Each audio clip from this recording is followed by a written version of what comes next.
동병상련이란 말이 있죠. 같은 병을 앓고 있는 사람끼리 서로 불쌍히 여긴다는 고사성어입니다. 과부사정 호라비가 안다, 그런 말과 상통하죠. 그래서 그 사람의 처지에 있어 봐야 그 사람을 이해하고 또 서로 연민을 느낄 수가 있다는 것입니다. 그래서 암에 걸려본 사람이 이 암에 걸린 사람을 위로할 수가 있는 것이죠. 또 그 위로를 받아들일 수가 있는 것입니다. 춘추 시대에 조엽이 쓴 역사 소설이 5월 춘추가 있는데 거기에 하상가라는 노래가 있습니다. 하상가. 거기에 동병상련의 의미가 잘 담겨져 있는데요. 제가 한번 읊어보겠습니다. 같은 병을 앓으니 서로 불쌍히 여기고 같은 걱정이 있으면 서로 돕는다네. 놀라서 날아오르는 새들은 함께 날아가고 여울을 따라 흐르는 물은 서로 합쳐져 다시 함께 흐르네. 간단한 시인데 이 시상으로 새들이 함께 날아오르고 또 물이 함께 뒤엉켜 흐르는 것을 가만히 그려보니까요. 동병상련의 진한 그 감정이 가슴속 깊이 울려오는 것을 느끼게 됩니다. 여러분에게도 이 동병상련의 아픔을 겪으면서 서로 불쌍히 여기며 돕는 분들이 계십니까? 가족이 그럴 수가 있겠고 또 교회 식구들이 그럴 수가 있겠고 또 누군가는 이 나라와 이 세대를 바라보며 그런 마음을 느낄 수가 있겠죠. 오늘 본문에서도 이 이스라엘의 어려움에 이 동병상련의 뼈아픔을 겪는 한 사람이 소개되고 있습니다. 바로 느헤미야죠. 그는 나라를 얼마나 사랑했으면 이렇게까지 슬픔을 거두지 못하고 수위를 울고 금식하며 기도하기까지 합니다. 자신은 그 나라에서 태어나지도 않은 유다 2세대인데도 불구하고 그 나라의 일을 자기 일처럼 여기면서 애통하는 모습을 보면서 과연 저는요, 나의 모국에 대해서 그렇게 또 이 사회에 대해서 또는 성도들의 가정에 대해서 이만큼 그 아픔에 공감하며 애통해하고 있는가? 그저 부끄러웠습니다. 사실 이스라엘은 이 국가라고도 부를 수 없을 만큼 아주 작은 민족이었죠. 하나님은 애굽에서 종살이하고 있던 히브리 민족을 이들이 뭐 잘난 것도 없어요. 또 잘한 것도 없어요. 그렇지만 신명기 7장 7절 말씀 보시면은 모든 민족 중에 가장 적은 민족이었기 때문에 이들을 택했다라고 말씀하세요. 이유가 그것뿐입니다. 그리고는 그 민족을 구원하시기 위해서 하나님은 하나님의 심정을 담은 바로 모태에서 먼저 택하시고요. 그를 부르시죠. 모세는 날 때부터 죽을 뻔한 위기에 처하죠. 근데 파라오 공주에게 건져져서 왕궁에서 살게 됩니다. 그때 히브리 동족이 이 애굽인과 이렇게 겨루다가 히브리 동족이 애굽인에게 학대당하는 것을 보게 됩니다. 차마 견디지 못해서 그 애굽인을 죽이게 되죠. 그리고 다음 날 그 일이 탄로가 나자 이제 광야로 도망가게 됩니다. 그렇게 왕궁살이에서 40년, 그리고 광야살이 40년. 하나님과 동병상련의 아픔을 충분히 겪게 하시고는요, 하나님은 애굽에서 아직도 노예를 살고 있는 그 동족들을 출애굽하시는 일로 이 모세를 부르시죠. 그렇게 이 민족이 바로 하나님 백성 되게, 그리고 하나님은 바로 그들의 하나님 되게 하는 그 언약을 세우십니다. 그리고는 그들을 약속의 땅으로 이제 인도하여 들이시죠. 그리고는 하나님의 명령을 잘 따라 순종하면은 복, 그렇지 않으면 저주. 그러니까 너무나도 극명한 이런 결과를 미리 말씀해 주셨어요. 그래서 명령의 말씀을 잘 짓고 따라가기를 그렇게 신신당부한 것이죠. 그 말씀이 신명기에 아주 가득 기록되어 있지 않습니까? 그러나 이 백성들은 출애굽한 후에 그 광야를 지나는 그 여정 속에서도요, 매번 불평과 원망과 불순종을 아주 거듭합니다. 그래서 11일 만에 들어갈 수 있는 그 복을요, 40년 동안의 그 광야에서 소멸되는 저주로 바꿔버리고 말게 되죠. 그러나 하나님은 어떻습니까? 하나님은 하나님 스스로 약속하신 자신의 약속을 지키시기 위해서 이 백성들의 후손을 바로 그 약속의 땅인 가나안으로 들여보내시죠. 그러나 이들 역시 바로 하나님의 마음을 가지고 있던 그 모세의 다음 후계자 여호수아가 어떤 걸 외쳤냐면요, 이렇게 외쳤습니다. 오직 나와 내 집은 여호와를 섬길 것이니 너희는 섬길 자를 택하라. 이렇게 선포합니다. 이 선언에 백성들은 입으로는 아멘해요. 그런데 말뿐인 순종만 거듭할 뿐이죠. 그토록 하지 말라고 금했던 그 가나안 땅의 그 가증한 문화, 그리고 그 심각한 우상 숭배를 답습하면서 이스라엘이 20대 왕조가 교체될 때마다 계속 불순종도 함께 대를 이어서 끝까지 갑니다.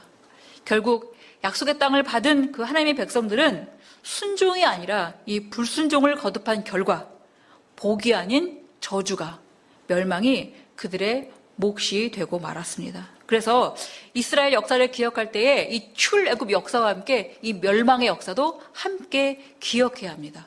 그리고 그 멸망의 역사를 기억할 때는요, 회복의 역사도 함께 기억해야 하는 것이죠. 이 회복의 역사에는요, 하나님의 숨은 마음이 담겨져 있고요. 사실상 아주 명확한 마음도 거기에 담겨져 있습니다.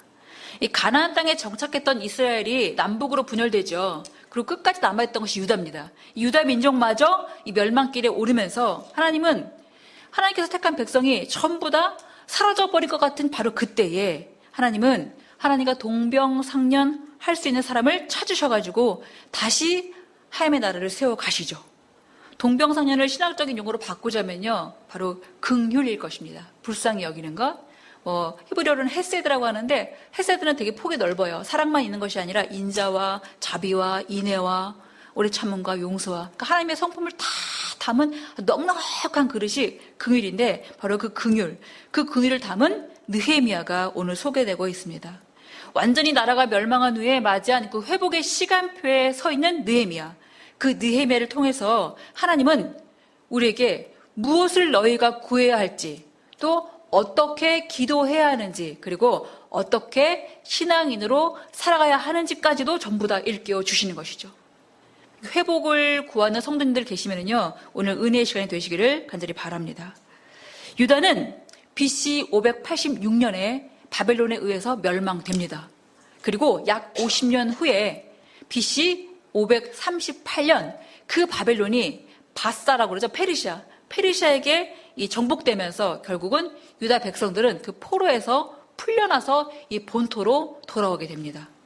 이 바사, 페르시아 왕 1대 왕이 고레스인데요. 그 고레스가 이 바벨론을 정복했잖아요. 그 크고 거대한 바벨론. 정복한 그 기세를 몰아서 이제 애굽까지 쭉 이김에 정복하려고 그 길목이 되는 바로 이 유다 포로들을 돌려보내면서 이 회유책을 쓴 것이죠. 포로 귀한 칙령을 내렸기 때문인데요. 그래서 유다 포로들은 BC 537년 고레스 왕 원년에 1차 포로 귀환을 하게 됩니다. 간단하게 요약하자면은 다윗의 자손이면서 왕손이었던 스룹바벨을 지도자로 삼아서요, 1차 포로 귀환하게 되는데 무려 49,890명, 한 5만 명 되는 그 인원이 제법 많은 수가 돌아오게 되지요, 본토로. 에스라서 1장에 보시면은 이렇게 표현되어 있어요. 하나님께서 고레스 마음에 감동을 주셔서 귀환을 허락하셨고요. 백성들 마음에도 감동을 주셔서 남의 땅에서 이제 그만 살고 내 나라로 돌아가서 성전을 짓고 거기에서 하나님과 함께 살아야지 하는 그 감동의 마음을 주셨기 때문에 그들이 돌아오게 된 것입니다. 왜냐하면 포로로 잡혀간 지 한 5, 60, 70년 되면요, 이미 정착했고 후세도 나왔고, 그러니까 거기가 어떻게 보면 자기가 살 곳이 되었어요. 이미 잘 정착되어서 살고 있고 그 잘 지어지고 잘 살고 있는 그 삶을 다 내려놓고 이 아무것도 없는 황량한 이곳으로 가는 것이 그렇게 쉬운 일은 아니다라는 것이죠. 그러나 감동을 주시니까 바로 그들은 이 성전을 짓고 성전 중심 생활을 하기 위해서 이 본토로 돌아오게 된 것입니다. 그래서 오자마자 한 일이 뭐냐면 바로 성전 공사입니다. 그러니까 성전 공사에 착수하는데 여기에 하나님의 대적들이 있어요. 끈질기고 아주 지독한 방해로 16년간이나 공사를 못합니다. 중단돼요. 하나님께서 그걸 아시고 어떡할까요? 또 사람 보내시죠. BC 520년에 학개와 스가랴 선지자를 보내십니다. 우리 잘 알고 있죠. 뒤에 그 선지서 말씀 보면. 그래서 중단된 성전을 다시 촉구하셔가지고 성전 건축을 재개하시죠. 그래서 언제 완성되었느냐? BC 516년 6월 25일에 성전이 완공됩니다. 또 그리고는 한 5, 60년이 쭉 흘렀어요.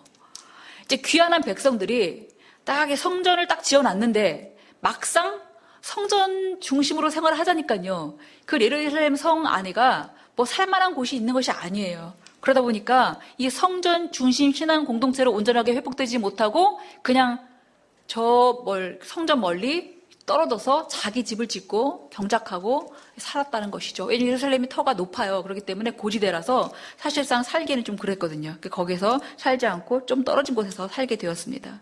그러자 하나님은 이 백성들이 성전 중심신앙 공동체로 회복되고자 갔는데도 불구하고 그렇게 살아가지 못하고 있으니까 BC 458년에 다시 그들의 영적 회복과 성장을 위해서 우리가 잘 알고 있는 에스라 선지자, 학사 겸 제사장이던 에스라 선지자를 지도자로 세워서 그때는 좀 쫓겨 돌아와요. 1775명의 포로를 돌려보내시. 이게 바로 2차 포로 귀환입니다. 그래서 에스라는 백성들에게 율법의 말씀을 가르치죠. 그리고 성전 중심신앙 공동체를 세워가게 하기 위해서 부더니도 애를 씁니다. 그런데 페르시아 왕이 여러 번 교체될 때마다 또 하나님의 이 대적 세력들이 가만히 있지 않아요. 아주 교묘하게 산발라 들어보셨죠? 도비야. 이런 사람들이 아주 주동이 되어가지고요. 왕에다가 계속 상소문을 올리면서 지금 이들이 성전을 짓고자 하는 것은 페르시아 왕을 모반하려고 하는 행위입니다. 왕을 모반하려고 하는 행위니까 왕이 좋아하겠습니까? 그래서 계속적으로 이거를 그만두게 합니다. 결국은 교묘하게 회방을 놓으면서 백성들의 신앙도 무너뜨리고 이 성전도 진짜 실제로 무너뜨리는 그런 행위를 하게 됩니다. 그때 하나님은 또다시 이 백성들을 살릴 궁리를 하시죠. 바로 그때가 BC 444년 바로 느헤미야 등장입니다. 느헤미야가 동생으로부터 그 예루살렘의 형편을 듣게 하시죠. 오늘 느헤미야 1장 3절 말씀입니다. 같이 읽을까요? 시작.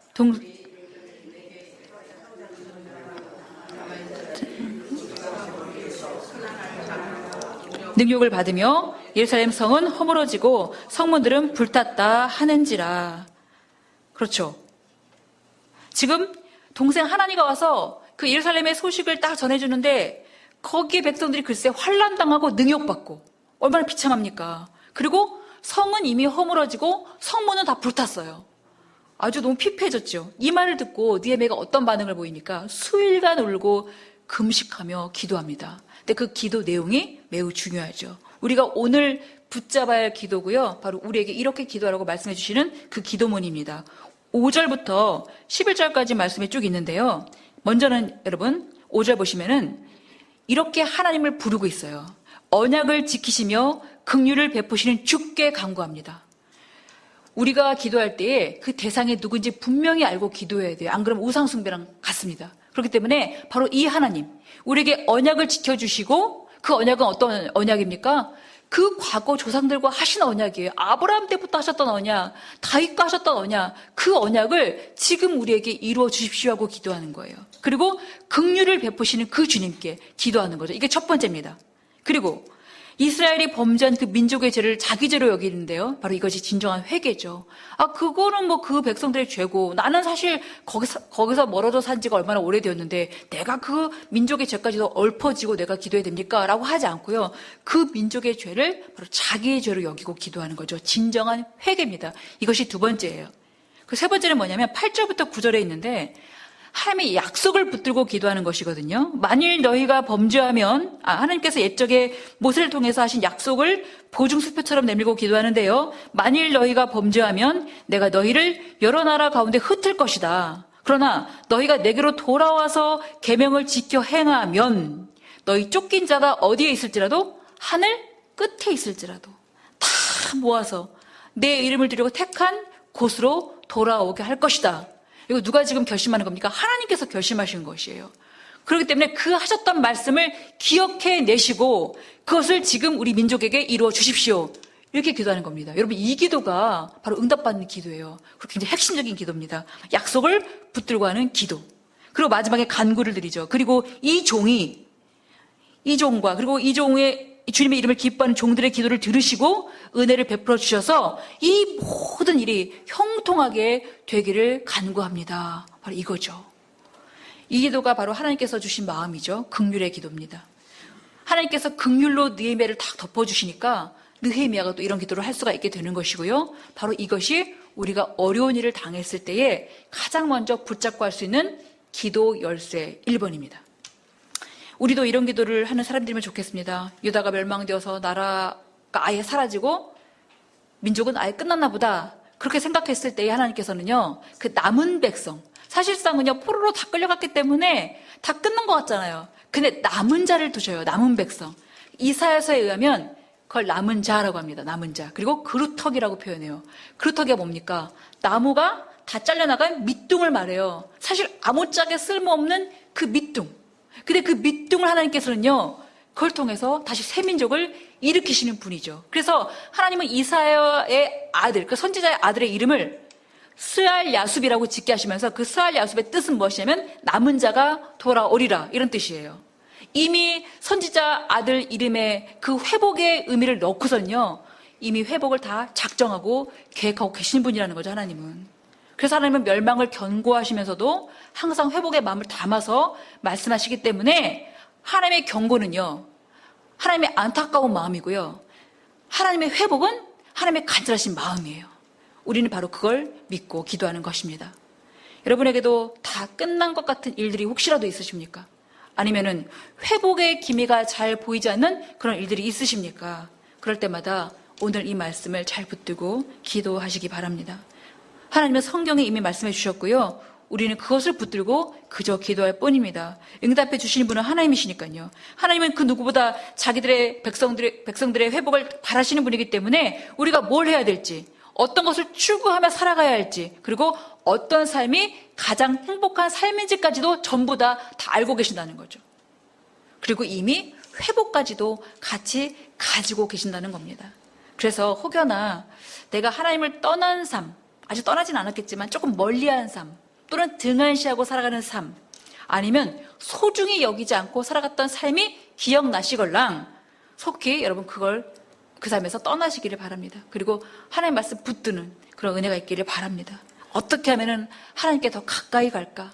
어떻게 하면 내가 하나님을 더 소중히 여길 수 있을까? 어떻게 하면 내가 하나님을 더 깊이 생각하며 살아갈 수가 있을까? 이 삶으로 방향 전환을 한번 해보시기 바랍니다. 참 신기하게도요, 하나님은 우리가 그렇게 딱 마음 먹잖아요. 그럼 그때부터 이미 우리 삶을 회복시켜주고 계시는 그걸 볼 수가 있어요.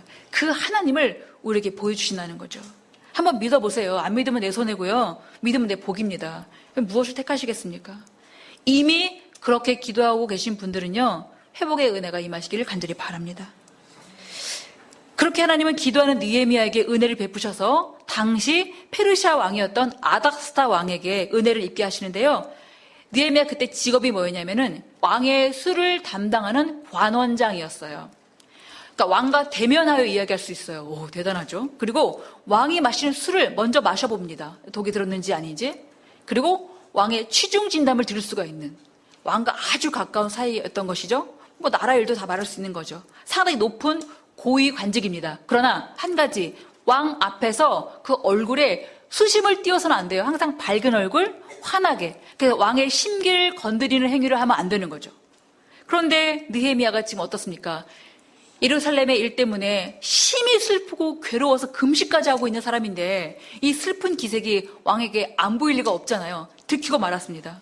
이러면 징계를 당하거나 직위를 박탈당하거나 때로는 목숨까지도 위태한 상황이 되는 것이죠. 그러나 이 느헤미야의 슬픔은 어떤 슬픔입니까? 바로 하나님의 긍휼을 담고 있는 슬픔이기 때문에 왕도 그의 슬픔에 선한 동화작용이 일어났는지 모르겠어요. 그래서 이유를 묻게 됩니다. 왜 그러느냐 너? 느헤미야가 왕이 이렇게 물을 때에 어떤 대답을 할지, 여러분들 되게 왕이란 분이 우리한테 질문 딱 했을 때 사실 면접관 앞에서 질문을 받았을 때도 사실 어떻게 대답할지 떨리는데 왕이 나한테 물었어요. 무슨 대답을 해야 될지 얼마나 망설여지고 참 떨렸겠습니까? 근데 그 짧은 찰나에도 느헤미야는 기도합니다. 잠깐 기도해요. 묵도합니다. 그리고 나선 이렇게 대답을 하죠. 하나님께서 주신 지혜로 다 소상히 얘기해요. 고향의 얘기를 하고 또 그 조상들, 특히 이 페르시아는 조상들이라면 또 끔찍히 생각하는 그런 나라였어요. 그러니까 조상들의 땅이 지금 이렇게 어려움에 처하니까 내가 어찌 슬프지 않겠습니까? 이러면서 이제 왕의 마음을 사죠. 왕이 친서를 써줘요. 그래서 느헤미야는 그 친서를 가지고 아주 순탄하게 예루살렘으로 갑니다. 뭐 뿐만이겠습니까? 성벽을 지을 수 있는 모든 재료까지 다 갖고 와요. 2장 8절에 느헤미야가 그것을 이렇게 말하고 있어요. 내 하나님의 선한 손이 나를 도우심으로 왕이 이것을 허락하고. 여러분 잘 보세요. 여기서 순서를 바꾸면 안 됩니다. 하나님의 선한 손의 도우심이 먼저예요. 그리고 왕의 허락은 그 다음입니다. 우리에게도 정말 다행스럽고 너무 좋은 일이 생겼고 이랬을 때 이 공식을 꼭 적용해 보아야 합니다. 내가 잘해서 이렇게 된 거지. 내가 좀 잘났거든. 내가 좀 잘했거든. 이게 아니에요. 이거 웬 복이래? 웬 떡이래? 웬 횡재래? 이게 아니라는 거죠. 하나님의 선한 손에 도우심이 있었기 때문에 내가 이만큼 컸지. 우리 가정이 이만큼 좋은 일이 생겼지. 우리 교회가 이렇게 더더욱 기도하는 교회가 되었지. 이렇게 되는 겁니다. 앞에 순서가 있어요. 그래서 오늘 말씀 보시면서 이 두 가지를 먼저 기억하면 좋겠습니다. 첫째는 어려운 일을 만나시거들랑 무조건 하나님께 기도하세요. 근데 기도 내용이 중요하죠. 첫 번째로는 바로 약속의 하나님, 긍휼의 하나님을 붙들고 기억하는 겁니다. 두 번째로는 그 모든 죄를 자기 죄로 고백하세요. 나는 이건 안 지었는데, 이건 내 죄 같은데 아닌 것 같은데 이러지 마시고 그냥 모든 죄를 전부 다 나에게 품고, 그게 긍휼이거든요. 품는 게. 품고 자백하며 기도하세요. 그리고 약속하신 말씀을 붙들고 기도하세요. 그냥 기도하지 마시고 주여 주여 하다가 그냥 이렇게 졸지 마시고 약속의 말씀 붙들고 기도하는 겁니다. 하나님 이렇게 말씀하셨죠. 이 말씀 우리 가정에 이루어 주십시오. 우리 교회에 이루어 주십시오. 우리 개인에게 이루어 주십시오. 그리고는 그렇게 살겠으니까 저에게 은혜를 베풀어 주십시오라는 간구를 하는 거죠. 두 번째는 잘 되고 조금 좋은 일이 생기면 어떡하라고요? 항상 먼저 기억할 것은 하나님의 선한 손에 도우심이 있었기 때문에 이렇게 되었습니다. 이걸 먼저 고백하라는 거죠. 하나님도 되게 인격적이시라서요. 우리가 사랑을 고백을 많이 해드리면 되게 기뻐하세요. 우리 어머니 아버지도 어떻습니까? 자녀가 맨날 삐죽삐죽한 말만 만약에 부모한테 하면 부모가 얼마나 마음이 아프겠어요. 그런데 자녀가 부모에게 따뜻한 사랑의 말, 감사합니다. 나는 어머니가 내 엄마라서 좋아요. 난 아버지가 내 아버지라서 너무나 행복해요. 여러분 이런 말을 들으면 엄마 아빠가 얼마나 행복할까요? 얼마나 좋을까요? 마찬가지입니다. 하나님께서도 당신을 사랑합니다. 당신의 은혜입니다라고 고백하는 것을 매우 좋아하세요. 하나님의 손의 소우심이 우리 가정에 있었기 때문에 우리가 이렇게 복되게 살아가고 있습니다. 고백하는 거죠. 자, 그렇게 1차 포로 귀환 때 스룹바벨에 의해서 성전을 건축했고요. 2차 포로 귀환 때는 에스라를 통해서 말씀 회복과 영적 회복이 있었고요. 그리고 3차 회복 때에는 느헤미야를 통해서 성벽 건축을 하게 되잖아요. 하나님은 언제나 나라가 어려울 때 나라에 대한 애통과 긍휼한 마음을 가진 지도자들, 그들을 부르십니다. 그리고 또한 이것만이 아니에요. 또한 성전과 성벽을 건축하는 일이 이게 쉬운 일이겠습니까? 그리고 신앙 공동체 영적 회복하는 일도 그렇게 쉬운 일이 아니에요. 누가 있어야 됩니까?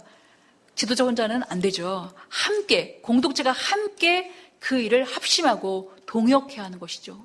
여기 주님의 성도들이 함께 합심하고 동역할 때 그 일이 이루어지게 되는 것입니다. 그리고 그 위에 바로 하나님의 긍휼과 은혜가 충만히 부어졌을 때에 그때 모든 것이 합력하여 선을 이루게 되는 것이죠. 여기 위례소망교회를 위해 하나님은 하나님의 긍휼한 마음을 가진 사람들을 계속해서 부르실 것입니다. 여기 있는 여러분들 서로 바라볼 때 그런 눈으로 바라보시기 바라요. 아, 하나님께서 부르신 분이구나. 그리고 그러한 리더 혼자서가 아니라 여기 계신 모든 성도님들이 합심해서 바로 하나님의 선한 일을 이루어 가시게 할 것입니다. 그리고 우리 각 사람의 무너진 신앙이 있다면 그것도 회복하실 것이에요. 그리고 하나님의 그 위에 또 우리 가정 위에 하나님의 긍휼과 은혜를 부어주셔서 반드시 이 위례의 소망교회를 향하신 하나님의 뜻을 이루어 주실 것입니다. 마태복음 5장 7절에 이런 말씀 있죠. 긍휼히 여기는 자는 복이 있나니 그들이 긍휼히 여김을 받을 것이며 서로 긍휼히 여기십시오. 또 다른 사람들을 긍휼히 여기며 기도하시기 바랍니다. 하나님은 반드시 여러분들을 긍휼히 여겨주실 것이에요. 긍휼히 여기는 자는 긍휼히 여김 받는다 그러죠. 네. 물이 흐르다가 같이 만나 흐르듯이 하나님의 마음과 같이 흘러가시기 바랍니다. 또 새가 날 때 함께 퍼덕 같이 날아오르듯이 하나님과 함께 일어서시기 바랍니다. 하나님은 하나님의 일을 이루는 그 사람을 가장 기뻐하시고요. 그리고 그 교회 가장 기뻐하십니다. 그리고 그 교회 안에 있는 이 거룩한 주의 성도들을 더욱더 기뻐하십니다. 그 은혜가 여러분과 여러분 가정에 충만히 임하시기를 간절히 축원합니다.